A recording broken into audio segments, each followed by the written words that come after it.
C'est aujourd'hui l'inauguration à Châlons. Eh bien, je souhaiterais inviter Benoît Apparu, le maire de Châlons, à venir sur scène pour qu'il donne son témoignage dans quelques instants. Boris Ravignon, le maire de Charleville-Mézières, et également Jean Rotner, le président de la région Grand Est. Merci. Je voudrais vous présenter Olivier Sichel. Olivier Sichel, c'est le directeur, il est le directeur général adjoint de la Caisse des dépôts, du groupe Caisse des dépôts. Il est aujourd'hui le fondateur de ce projet extrêmement ambitieux qui va nous permettre d'accélérer et d'être plus encore, messieurs, au service des territoires. Alors, on a fait cette banque des territoires, pourquoi? À partir d'un diagnostic assez simple, pris auprès des élus qui sont nos clients, qui nous ont dit, écoutez, la Caisse des dépôts, on vous aime bien, mais vous avez 3 défauts.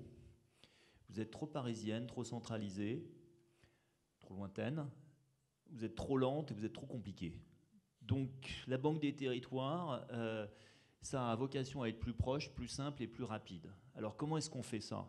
Première chose, on se rapproche des gens et aujourd'hui on fait l'inauguration de Châlons pour la région Grand Est dans les 4 départements de l'ancienne région Champagne-Ardenne. Plus simple, c'est d'avoir mis dans la Banque des territoires ce qui concourt au développement des territoires, l'investissement, le prêt, le logement social avec CDC Habitat, le conseil avec l'ACET, et puis plus rapide, venant du digital, je tiens à ce qu'on soit exemplaire en matière de digital et on va mettre une plateforme digitale pour mieux servir les clients.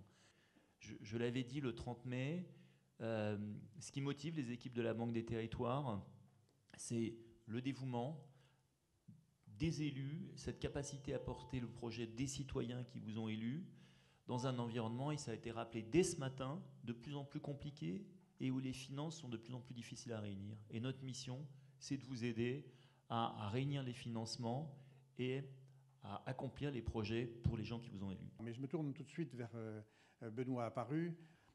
Comment vois-tu l'action de la Caisse des dépôts et surtout, qu'as-tu à nous dire aujourd'hui, cher Benoît, qu'as-tu à nous dire alors que s'ouvre ce grand projet de Banque des territoires qui est à co-construire? L'initiative Banque des territoires, telle que vous venez de nous l'expliquer, telle qu'on l'avait vue ensemble à Paris, correspond effectivement à une attente potentielle des territoires. On a besoin effectivement de rapidité, on a besoin de simplicité et on a besoin d'une approche globale. On aurait aussi probablement besoin de nouvelles techniques d'ingénierie financière. Si on avait une capacité à mieux identifier les projets et à intervenir en capital, quitte à avoir un retour de capital évidemment 3 ans après, on aurait des modes d'intervention beaucoup plus pertinents, beaucoup mieux ciblés, avec des retours possibles. Il n'y a pas de raison que les collectivités locales soient totalement en dehors des modèles économiques qui sont ceux aujourd'hui, des outils financiers qui sont ceux aujourd'hui du privé et qui sont les plus efficaces. Mais si on pouvait essayer d'imaginer d'autres cadres d'intervention, j'ai pris cet exemple-là à dessein, ce serait une très bonne chose. Boris Ravignon, maire de Charleville-Mézières, qu'attends-tu de nous? Alors, on attend effectivement beaucoup et justement, je crois que la Banque des territoires peut énormément pour nous. Alors, les besoins, quels sont-ils?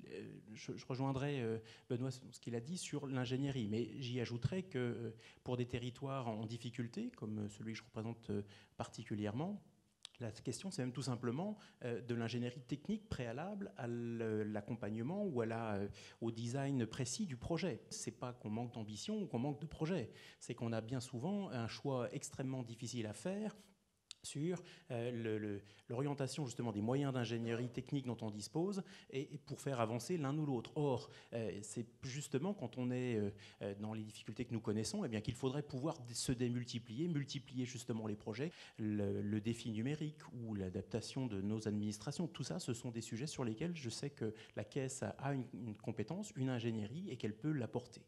Et je dirais que sur ce volet-là, le rôle que peut jouer la Banque des territoires, c'est vraiment rien d'autre que de refaire de l'égalité entre les territoires, de nous redonner de l'égalité, pas de l'égalité sur la ligne d'arrivée, mais de l'égalité des chances. Il y a vraiment beaucoup d'opérations sur lesquelles vous pouvez nous aider, en ne proposant effectivement pas les projets ou les produits qui sont ceux des réseaux bancaires et de financement classiques. Sinon, je crois que ce n'était pas la peine de s'engager dans cette voie-là. J'ai bien compris que l'idée, c'était de faire du sur-mesure, de s'adapter de s'adapter sur les interventions en fonds propres, s'adapter aussi sur des interventions en prêt, parce que du prêt, justement, à plus longue échéance que ce que les réseaux bancaires proposent classiquement, ça nous intéresse aussi pour des opérations où on sait qu'on va avoir un rendement, mais un rendement très long, à très long terme. Quand on est sur des opérations de restructuration, il faut être patient, le capital patient, ça c'est un des points forts de la Banque des Territoires. Je dois quand même dire que ça fait déjà quelques semaines, on n'a pas attendu... déjà quelques semaines que je sens que les choses ont changé, puisque on a dû se voir, nous, 2 ou 3 fois en l'espace de 2 mois, et que CDC Habitat nous a rendu une visite il n'y a pas très longtemps, qu'on a trouvé une solution sur Citélab qui devait s'arrêter, puis finalement va se prolonger. Enfin, donc, je sens bien, et depuis maintenant quelques semaines, qu'il y a une vraie mobilisation. Jean Rotner, qu'est-ce que tu attends de nous aussi à l'échelle de la région Grand Est? Dans ce que j'entends de la part de Benoît et de Boris, c'est effectivement ce besoin d'ingénierie, quel qu'il soit. C'est d'avoir à côté de nous des spécialistes qui viennent nous conseiller.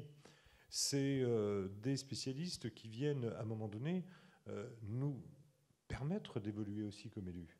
Nous sommes parfois des spécialistes, souvent des généralistes, et nous avons besoin, à un moment donné, du degré d'expertise supplémentaire avec le bon outil, avec le bon contact, le bon benchmarking.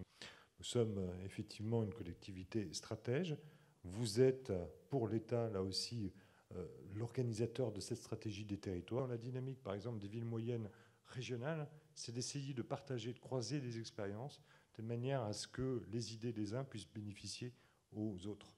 Et je crois, en tout cas, Patrick, dans les relations que nous avons au quotidien, c'est cet état d'esprit qui nous anime, avec des projets macro. Et donc, ces temps de respiration, ces temps d'ingénierie, ces temps de mise au point, finalement, entre nous, sont profondément cruciaux, indispensables, et je crois que nous en bénéficions, en tout cas aujourd'hui, dans la volonté de la Banque des Territoires. Cette grande alliance entre les territoires du Grand Est, mais de France d'ailleurs, et la Caisse des dépôts, les collaborateurs y sont totalement, Olivier, totalement décidés, totalement engagés. Quelle est ta réaction en écoutant nos grands élus? Il y a encore des choses à faire et des choses à progresser. Hein. Donc je prends tout ça et on va se remettre dès demain au travail.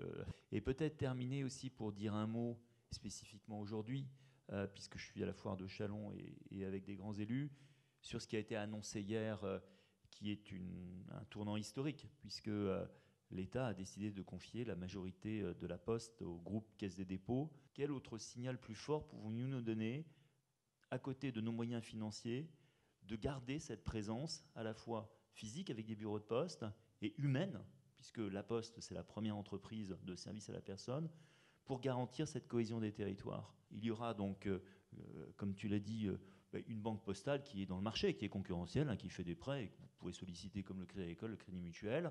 Et ça, c'est les affaires bancaires. Sur des crédits courts, commerciaux, la Banque des Territoires faisant les crédits d'intérêt général. L'intérêt général a choisi sa banque sur des durées longues, 30, 40, voire 50 ans. On est en train de parler sur les agences de l'eau de prêts très très longs. Et puis l'investissement dans les projets d'intérêt général.